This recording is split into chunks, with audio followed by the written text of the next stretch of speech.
Muitas pessoas nunca nem ouviram falar de Planeta do Tesouro, que é uma das minhas animações favoritas da Disney, e se não for a mais injustiçada, com certeza é uma das mais. E se você não faz ideia do que esse filme se trata, fica aí até o final, porque além de te explicar como a Disney matou esse filme, eu vou despertar o seu interesse em assistir essa obra-prima depois do vídeo.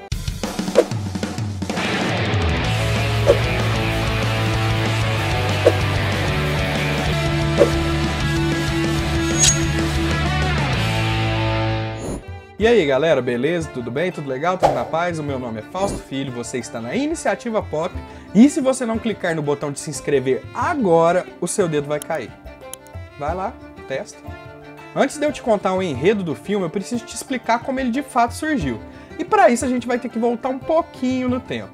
Depois da morte do Walt Disney, a Disney colecionou vários fracassos até que, no ano de 1984, Roy E. Disney, sobrinho do Walt Disney, arquiteta um plano para reerguer os estúdios de animação, porque nos últimos 13 anos a Disney viveu uma grande estagnação criativa. E então Michael Eisner e Frank Wells se tornam CEO e presidente da Disney, e logo contratam Jeffrey Katzenberg para ser o chefe do departamento de animação. E os trabalhos começaram até mal com o Caldeirão Mágico, né? Mas é agora que finalmente a história de Planeta do Tesouro começa. As peripécias do Ratinho Detetive estava sendo dirigido e produzido por John Musker e Ron Clements. E os dois tiveram duas ideias para novas animações. A primeira era a adaptação de A Ilha do Tesouro, um famoso livro de aventura escrito por Robert Louis Stevenson, só que ambientado no espaço.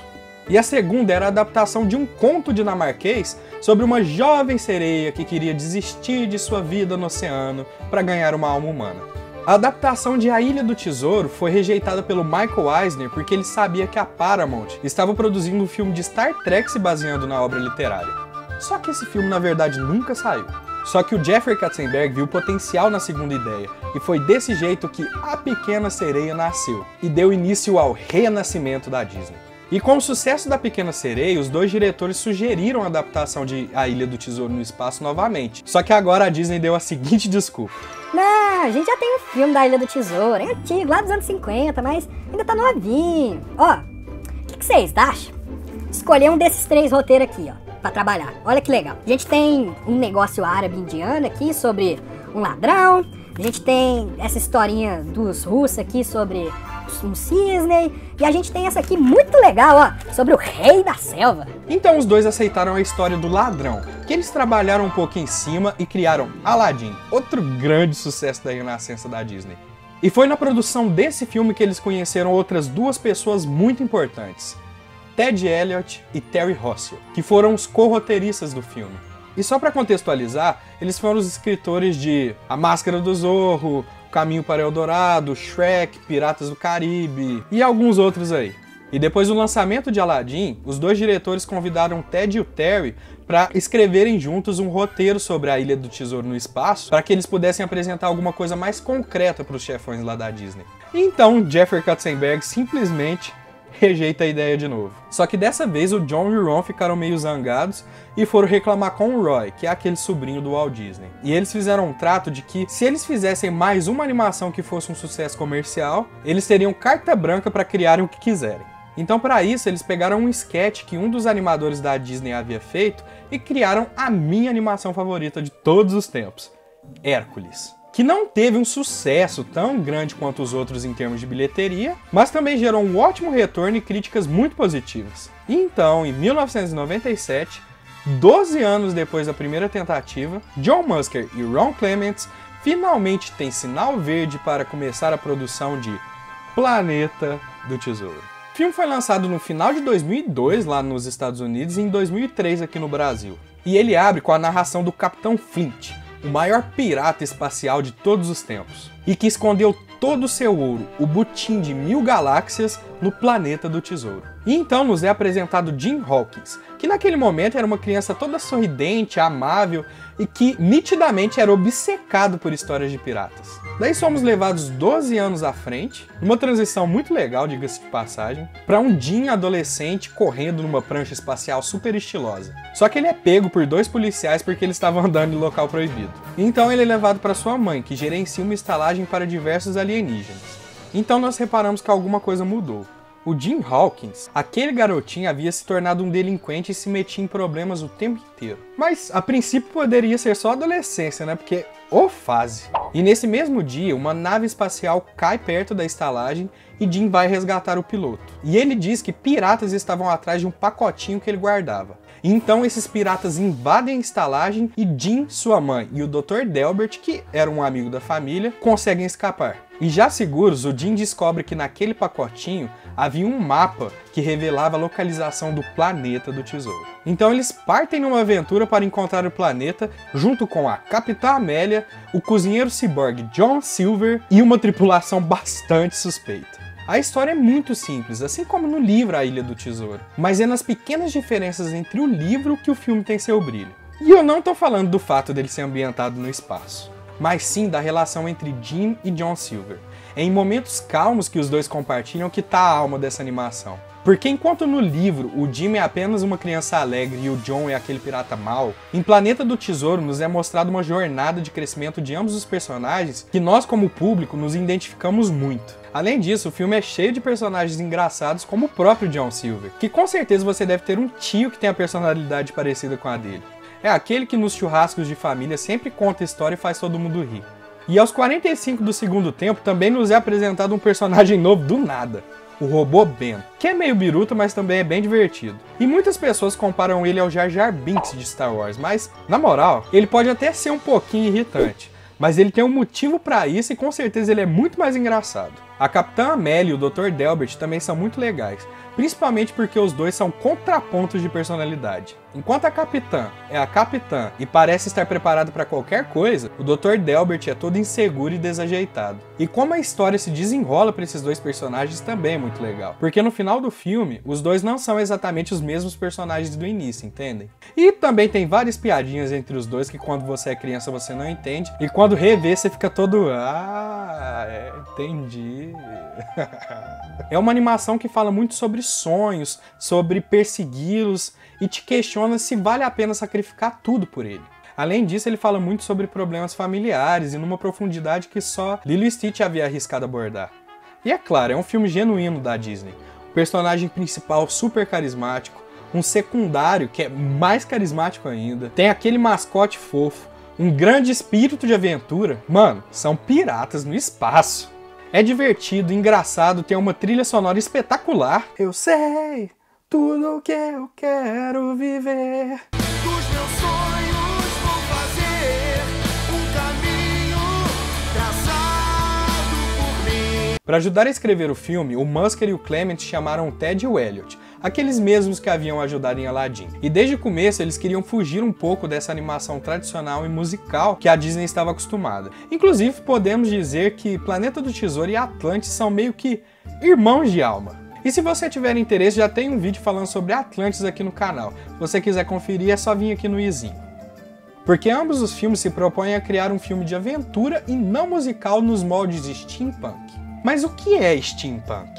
Bom, steampunk é um subgênero da ficção científica que retrata coisas do passado misturadas com tecnologias futuristas. Você quer um exemplo? Um navio pirata que na verdade veleja no espaço. Na animação, os diretores usaram a regra do 70-30. Que determina que 70% de cada quadro deveria possuir influências clássicas e vitorianas. E os outros 30% influências de steampunk e de ficção científica. Eles também queriam que a câmera pudesse fazer movimentos livres, assim como nos filmes do Steven Spielberg e do James Cameron. E para sorte deles, a Disney havia criado uma tecnologia chamada Deep Canvas para a animação do Tarzan no final dos anos 90. Ele permite dar tridimensionalidade às animações 2D. Funciona assim.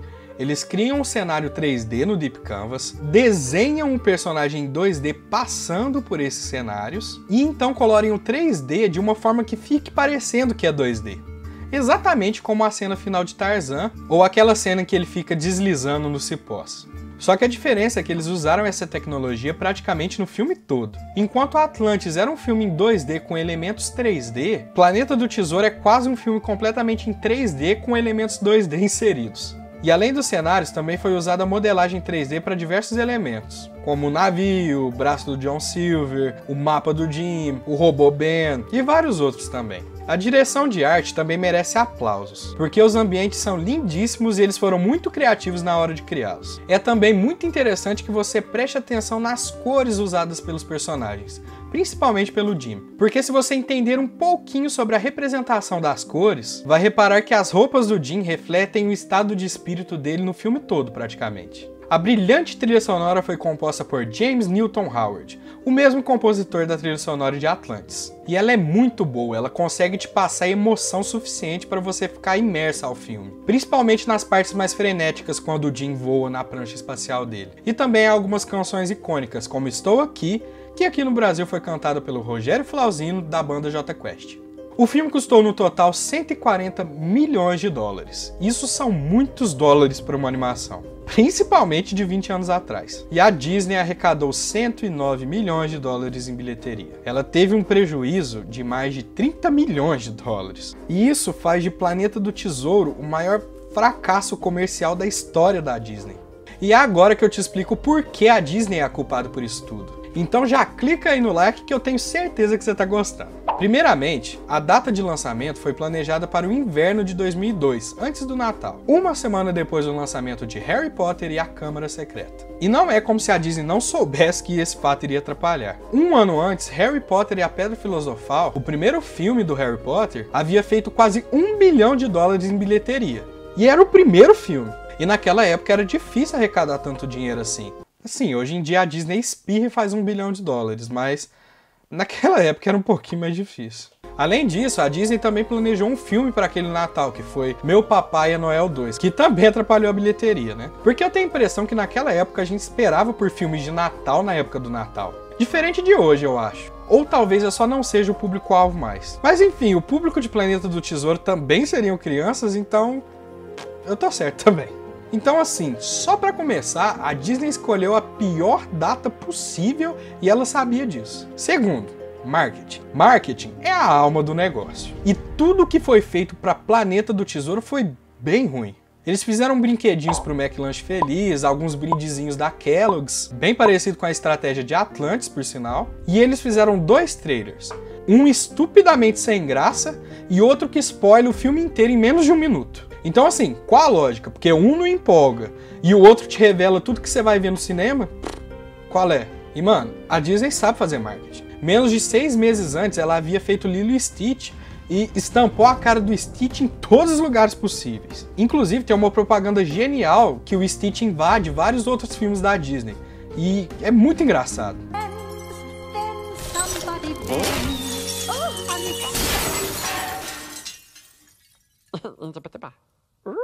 Mas é claro, naquela época não havia um grande fluxo de pessoas na internet, então o acesso à informação era feito principalmente através da televisão. Mas falando de filmes, eu acredito que a melhor forma de divulgação eram os trailers. Nas salas de cinema, mas principalmente nas fitas VHS antes dos filmes começarem. E quando eu era criança, eu só sabia dos filmes novos por causa dos trailers que tinham nas fitas. E o trailer de Planeta do Tesouro não estava em nenhuma dessas fitas da Disney. E tomando Lilo e Stitch como exemplo, ela estava em todas antes do lançamento. E o pior é que o VHS de Lilo e Stitch saiu uma semana depois do lançamento do Planeta do Tesouro no cinema. Eles poderiam muito bem ter adiado aí uns 3 meses para fugir dessa data horrível que eles escolheram e começar a estampar o filme em todos os lugares possíveis. Inclusive aproveitando essa VHS do Lilo e Stitch, já que Lilo e Stitch foi um sucesso enorme, né? E existe até uma teoria da conspiração que diz que a Disney quis sabotar o próprio filme porque queria começar a produzir apenas filmes em 3D. Mas isso é demais pra mim, eu não acredito nisso não. Eu prefiro acreditar que eles só tenham sido burros mesmo, porque ninguém quer perder tanto dinheiro, né? E outro motivo para refutar essa história é que o segundo filme já tinha roteiro e já estava sendo até produzido. Só que ele foi cancelado por causa do fracasso nas bilheterias, é claro. No filme, o Jim iria para a Academia Interestelar e conheceria seu par romântico, a Kate. A Capitã Amélia seria reitora da academia e o Dr. Delbert teria construído a nave mais rápida da galáxia. Nós teríamos o retorno de John Silver e a presença de um novo pirata, o Barba de Ferro. Mano, se liga na imagem desse cara, olha que da hora. Mas infelizmente essa animação vai ficar pra sempre nos nossos sonhos. Mas quem sabe um dia, com o sucesso da Disney Plus, alguém não queira ressuscitar esse projeto. Né, Disney? Planeta do Tesouro é uma animação que pouco a pouco está sendo ressuscitada porque mais pessoas estão descobrindo o filme e se apaixonando por ele. Porque ele não é incompreendido como o Caldeirão Mágico de 1985. Ele é de fato desconhecido. E é claro, ele tem seus defeitos. Eles poderiam ter aproveitado muito melhor os elementos piráticos, elementos narrativos de pirataria e viajado para adaptar isso no espaço. Poderiam ter caprichado um pouco mais na variação dos personagens secundários, mas, na moral, o que importa é a história e a mensagem que esse filme nos deixa. Mantenha-se firme, não importa a tempestade. Bom, pessoal, muito obrigado por assistirem até aqui.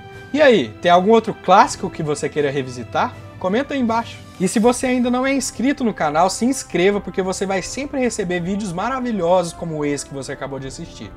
Eu criei redes sociais para o canal também, então segue lá pra gente poder interagir. Então é isso, galera, nós nos vemos em breve e até mais.